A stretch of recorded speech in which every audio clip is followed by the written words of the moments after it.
እህል ውሃችን አለቀ በቃ ምን ይቀረናል?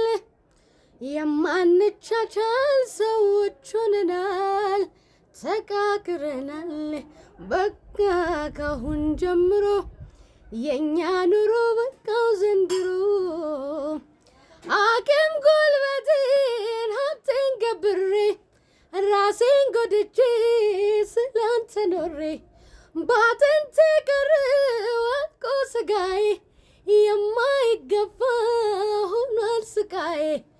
ግፍ በዝቶብኝ አንገሽግሾኛል፣ እንደ እግር እሳት አንገብግቦኛል። እርኩሱ መንፈስ ባንተ ተልኮ ልቤ ተጨንቆ ውስጤ ታወኮ። ፍታኝ በቃ ፍታኝ ፍታኝ ፍታኝ በቃ ፍታኝ አታንገላታኝ። ፍታኝ በቃ ፍታኝ ፍታኝ ፍታኝ በቃ ፍታኝ አታንገላታኝ።